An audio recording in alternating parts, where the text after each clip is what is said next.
Welcome back to the program. Time for us to have our family check conversation this Monday morning, and we want to center our focus on self-esteem and independence, particularly amongst children and also the youth. My guest is already on set and he'll be helping us talk about that. I'm joined by Victor Otieno, who is a trained teacher as well as a psychologist. Vic, welcome to the program. Thank you. All right, let's just start by understanding what you want to talk about. You want to talk about self-esteem, independence, very quite, if I can say pertinent children topic, amongst children. But let's start by first understanding what self-esteem is holistically. I'll say self-esteem is about our children being able to have a sense of self-worth, self-independence, generally the ability to make decisions, ability to be able to do things for themselves, ability to be able to do well in school, because when we have self-esteem, it translates into results. So a child being able to value themselves, being able to make decisions, being able to enjoy their company, and being able to enjoy company of other children. Yes. I think it's that aspect of value, a child being able to also value themselves. Yes. Is this part of what brings out the whole understanding of what self-esteem is? Yes, exactly. You know, a child who doesn't value who they are will not be able to appreciate whatever it is that they are going to engage in, be it in schooling, their position in the family. So they should be able to first value who they are. That is when they are able to value the system in which they find themselves in. Okay. Yes. Let's just go as we break it down before we get to even self-independence. That question of value. I mean, even when you look at adults, it's not a majority that would say they really value themselves, meaning that it actually emanates from some point. Perhaps even how you were brought up. For children, how do you grow that in them? How do you instill that in them? I'd say it will start from a very young age. We are able to notice your child. As you feed your child, a child will be trying to wrestle the bottle from you, to use the bottle by themselves. There's already a child striving for independence. A child would want to touch everything. Sometimes you are washing the child, they'll try to do it by themselves. It's already asserting their independence. But now we'll need to help them. We need to help them so that they do it while not hurting themselves, while not posing a danger to themselves. So many times we find parents will not be able to give the child this opportunity. I know we do it from a good place as parents. You want the child to be safe. You want things to be perfect. But sometimes we overdo it until we are not allowing the child to be able to do things for themselves. Yes. So is that more or less like being that overprotective kind of parent? Exactly. Many parents are overprotective of their children. Problem is, we don't allow them to be children. We don't allow them to grow. Some people have said that children who grew up in the old setting, the village setting, were able to develop their independence well because they largely grew up in a community. They largely grew up without their parents watching their every other move. Yes. So then how would you describe independence? Independence is the ability to be able to make decisions for yourself, be able to think for yourself, be able to do things for yourself. I know at some point you'll work with others, but you see, if you can't do things for yourself, it will be very hard even to work with other people. Yes. So then how does self-esteem and independence intertwine? Yes. It starts from self, like we were saying before. A person should be able to value themselves. Because how can you value others if you don't value yourself? So you were able to value yourself, and then that will help you to establish boundaries when you are dealing with other people. So you need to have a set of self-values.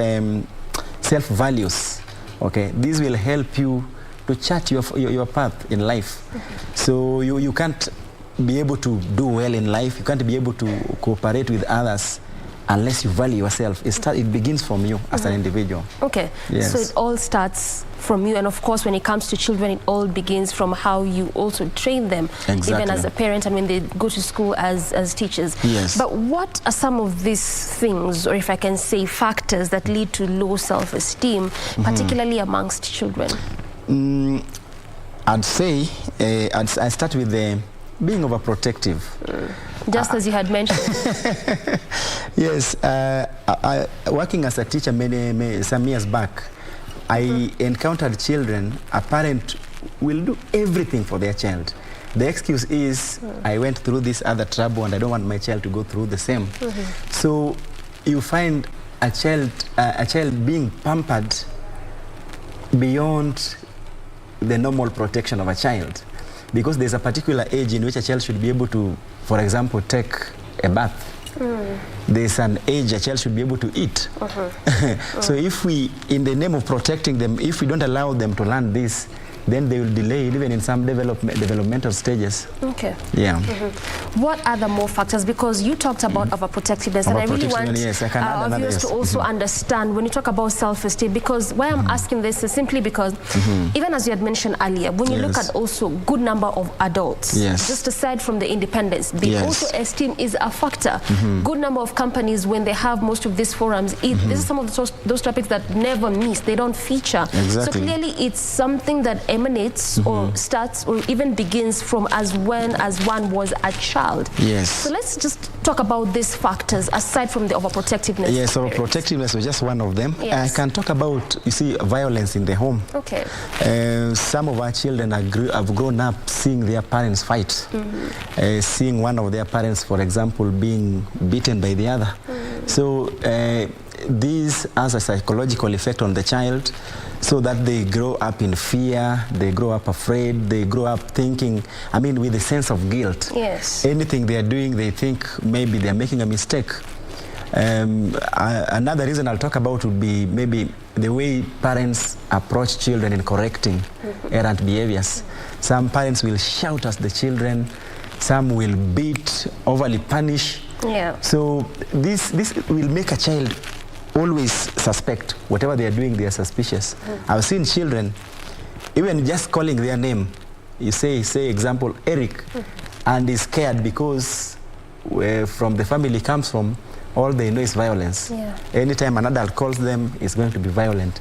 So some of the factors I've said, there's a death of a parent, a loss of a parent can also affect a child psychologically. You see, that sense of loss, the space that was covered, say, by the mother or the father suddenly being left, and if not helped, it can affect how they view themselves, how they view others.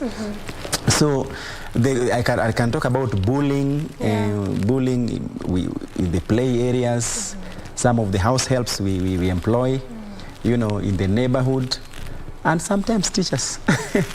Teachers, how? Aside from parents, mother and father, Yes. school is like the second home. Exactly. Yes. Because now it's not the ideal, but there are situations where teachers can serve as bullies to children, and I'm really hoping it's ending. It's not as rampant as it used to be, but we know many years back there used to be corporal punishment, and if I look back, I remember some of my classmates who dropped out of school because of the beating, Okay, so it actually goes a long way. Oh, it does. Let's go back a bit, Victor, on that question and issue of violence. And this is particularly in the home setup, because again, also when you look at the children that we could describe as vulnerable children, those that come from violent homes, they don't miss in that category. Definitely. And clearly it goes a long way in also how it affects them. In your practice as a psychologist, have you had to encounter some of these children that have come from such homes, and how do you deal with that?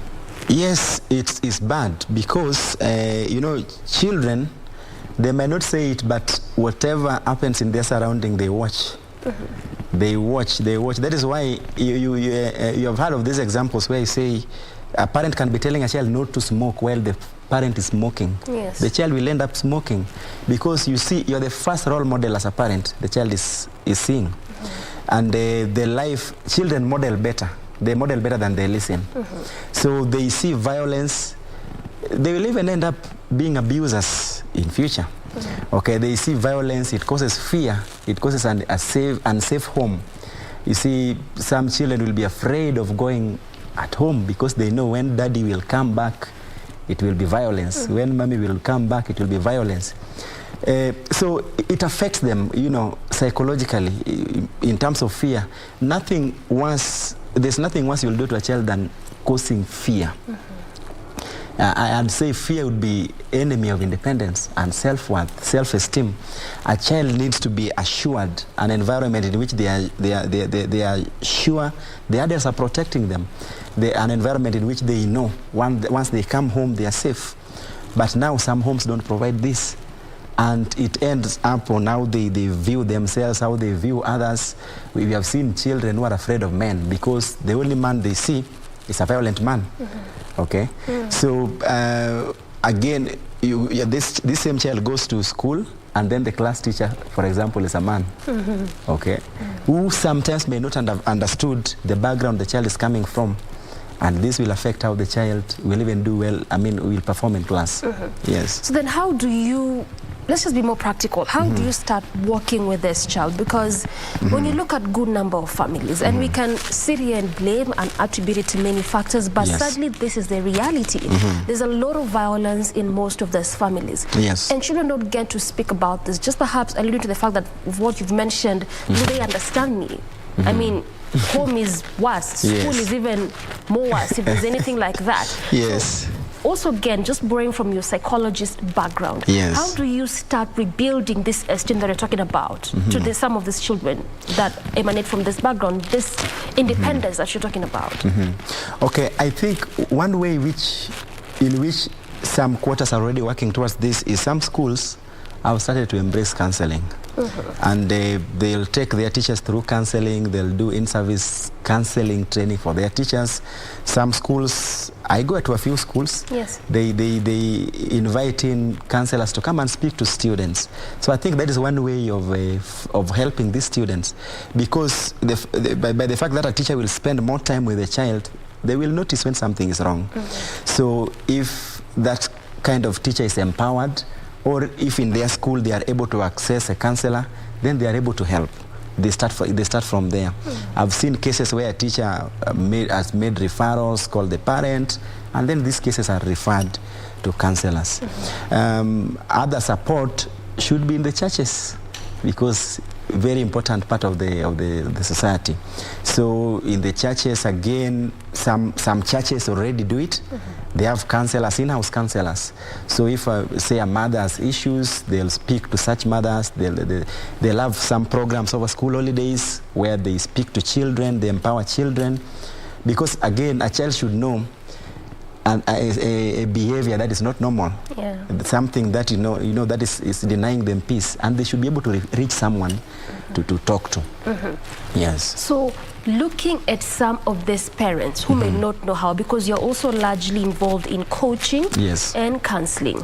And again, this is also very particular to those parents that feel that they've gotten to a point where they cannot live together anymore. And good number of times it is these children that were born into the family who get to suffer. And again, when you look at the long-term effect of that, is that it may interfere with the esteem of this child. Definitely.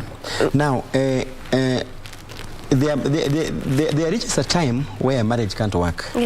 And I know many people frown on divorce and separation, but I'd advise it's better to separate than be dead. Okay. Especially when there's a lot of violence in there. Exactly. Now, problem comes in during separation. Many times there are lots of bitterness between the two parents involved. Now, and less consideration on the children. Exactly. And there is ego, there is trying to teach someone a lesson, forgetting that they are innocent children who are not a party to the violence, who are not a party to the disagreements. Now, I wish, and okay, I think already through churches, there are such forums, not much though, where parents are taken through some form of therapy. you know, someone you have lived with, you don't just wake up one morning and, you know, you separate, and there are children involved. You know, it is only you, the two of you, who have separated. Sometimes the husband or their wife might be a bad husband, a bad wife, but not a bad parent. But sometimes... So these are actually two different things. Exactly, exactly. So therapy at this stage would help parents to navigate that it is just us who are separating, not the children. You know, and if they are taken through this, even children, if it is possible, even children are taken through therapy so that they handle this, because they are used to seeing the two parents, then suddenly they are not going to see one. Sometimes because of the bitterness involved in the separation, another parent might even refuse access, another parent might use, you see, the court systems to stop the other parent. Well, okay, I know there are cases where you need to keep the children safe, but not all the cases. Sometimes the parent has no issue as a parent. Yes. Okay. So then, in such kind of an instance, Vic, how do these parents come together in terms of supporting these children? You've really put out very, very good examples that sometimes ego could be involved. I just want to show you that I'm the one who's my child. Go through the court system. I might deny you access to this child. And I could use different examples like, I don't think you're a good parent. But we want to do this for the benefit of this child. Why? Because we're looking at the long-term effect that our separation might have on this child. And why are we asking this is because it's reality. It is actually happening. Yes. And children are suffering. When you look at also again good number of these children that end up to the streets, this is where they come from. Exactly. So I think it's maturing as parents to understand that my role as a parent is different from my role as a husband, for example. You see, if we look at the best interest of the child, that's what even what the children's acts talk about. The best interest of the child. Then you will put your disagreements aside. It is just, you have just disagreed as a couple. Okay? So if the other person is a good parent, you don't need to deny the children the chance to be with their mother or their father in that case. You see, it's just maturing. I call it maturing so that you know, you learn to separate issues. You see, and I think it boils down again to emotional maturity. We have had cases where someone carries office problem to home. Happens quite a lot. Exactly. So if you're able to separate, it is us as a couple, not as parents. And then the child doesn't have to go through problems because I'm going through problems. Yes. Okay, makes sense. How does environment, or in what way is it a factor, particularly when it comes to the esteem? And this is not just for children, but also for young people alike. Yes. Environment is very important. You see, I mentioned earlier around that security, a sense of security. What a child needs from an adult more than many other things is security. You see, we like giving examples that our parents think we are heroes. You can be as frail as I am, but when your child is talking to their children, they'll tell you, I'll go and tell daddy, or I'll go and tell mommy. Okay, so a home is supposed to provide security for a child, for a youth, even for an adult, security. Now, it is in a secure environment that a child will start to express themselves. Okay, because self-esteem, self-independence, we are talking about expression of your individuality. So when you are safe, you are able to explore. You are able to try in things. You are able to do things, of course, under guidance depending on the age. Again, freedom doesn't just mean... do whatever you want, anytime you want. Exactly. Yes. There's the part of safety, but then in a safe environment. You explore, but in a safe environment. Yes. Let's explore independence a bit, because again, also when you sit with the majority of us young people, we will tell you that we want to be in the table, we want to be there to make decisions, and a good number will tell you that by the lack of that, they feel like they're not independent enough. So let's start this from that toddler child perspective. Independence as a whole. You, of course, described to us what that means and what it is. But what other factors are there that constitute independence? We like to talk about financial independence, but what else is there that talks about independence? You see, like I was saying, when we talked about parents protecting their children, sometimes we assume they are too young to have a say, okay? But a child has a say. A child has a say. I remember my years as a teacher. It helped me much to have an orderly class when I sat down with them to make class rules. In the school I worked, we used to do that. We sit down together and make class rules together. But you see, with the children? With the children. And therefore it becomes very easy. In fact, there was a language we used to use when making class rules. We say, remember to. You see, even the language we use to speak to children, there's always this language of don't. Don't make noise. Now, I remember we used to employ such language as remember to be silent in class. So you avoid the use of don't? Yes. It's more orderly, you know, it's from up, down. You see, now you can sit down, even as a parent, you can sit down with children and make rules. And you will agree even on consequences of breaking the rules. You see, but you see, when we assume that they are too young to know, they are too young to think, and we make rules for them, then that's where that feeling you are talking about will come in. You see, I didn't make the rules, you see. And sometimes maybe because we don't know as parents, we do it even to a child who is a teenager, who is already having their minds. You see, so involve them, involve them. There are major decisions, there are decisions that you say, for example, you want to move houses. You want to move a child from school, one school to another. Surely you need to involve them. And let's assume this child is like, what, grade 1, 2, at that point it's important to involve them? Exactly. Prepare them. At least prepare them. You see, don't just wake up one morning that mommy has said we are changing schools. Doesn't that go against what especially we know as our African culture? Or is it a time whereby we should shun some of those retrogressive cultures? But you see, the way our parents grew up or the way some of us grew up is different. Today, children have lots of information. In fact, in your own house, you leave your child with television, with internet. They know. We talk about rights. They know. They know it already. You see, so we are not talking to a child who is like maybe our parents were. They have information. They watch some of these programs on the television. They see them. You see, they have information. Our setup in towns, they are living with other children that they are playing with other children who are giving them information. They'll compare how they are treated. You see, so at least involve them in making that decision. I'm not saying that let them decide, but involve them. You see, when you seek their opinion, then you can convince them why yours maybe is better than theirs. At least if there's an understanding. I discovered, I gave you example of how we used to make rules with students. Yes. When they participate, they find it easy to follow the rules. Because then I can ask you, hey, what did we agree rule number 1 was? You see? So then when you say, I said, so sometimes it will be, when you say, when it is done because you have said, sometimes they'll be doing it because they are afraid. Or just because you said. Yes. So one of those ways to foster this independence that you're talking about is get them involved as much as possible. Exactly. Speak to them. Speak to them. But they have information. You see, like I'm saying, children have lots of information. I've come to appreciate this working with children. They have lots of information. You might think they don't know what you're going through. You might think your fights are only in the bedroom. They know. Because when they speak to us, they tell us, they say.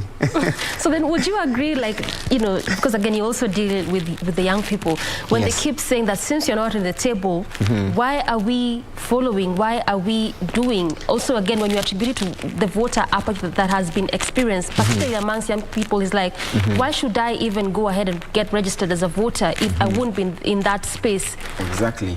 Is that the same analogy? It's exactly, because why should they participate if they're not, you know, they're not going to be on the table? Like, if to use your language. You see, when you involve them, like I said, they will feel a sense of responsibility towards it, a decision they participated in making.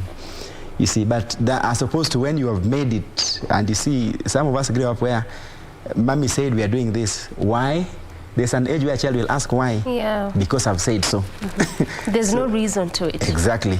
So when you're doing that, it can work for some time, but a time will come when they will be able to tell you that I'm not doing it. And at that point, you'll have it will be too late. You can't do anything about it. Exactly. You had slightly alluded to rights, and much of what we know is that the Children's Bill is still before Parliament. That is the Children's Bill 2021. Much of what it seeks to advocate is the children's rights, of course, right to life, to protection, and all these rights that you can talk about. And again, stakeholders are championing for this. But are children aware of their rights? Because I believe one of those reasons that to build your esteem and even your independence is that you need to be aware of the things surrounding you. Yes, like I was saying, they are largely aware today. Children are aware of their rights. They are largely aware of their rights. You see, we have lots of advocacies, we have lots of information in schools. There are NGOs in slums, I know, for example, that will teach girls about their rights. They will know about abuse. It's taught in schools. So children are largely aware of their rights. They know, they do know. And like I also said, in our normal estates here in town, the child will be playing with their friends, and their friends will tell them, as we are able to do this in our house, what about you? So you can't assume they don't know. They do know. So part of that kind of interaction also gets them to be aware. Exactly. It creates awareness in them. Exactly. All right. Again, when you look at the World's Children's Day, always celebrated in November, it's actually an annual event. The last one was November 20th last year. Looking at some of this annual celebration, of course, again, put there to mark the progress or how far as the country, as a globe, we have reached when it comes to championing for the rights of children, putting them at the forefront. Do you feel we are doing enough? Hard to say. There are some parts of the country, for example, where I'd say we are doing well. But then you will go to some parts, the village settings, some parts of the country we know. Information is not in every place. Some places even accessing a school is not as easy as it is in towns. So yes, we are doing well, but we can never say it is now enough. Because as we are speaking, there are some people who are not even watching this. So they are not even privy to what is happening. Exactly. Yes, so we can always still do better. Yes. So now just go.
Effort. Exactly. All right, well said, and a good place to end the conversation.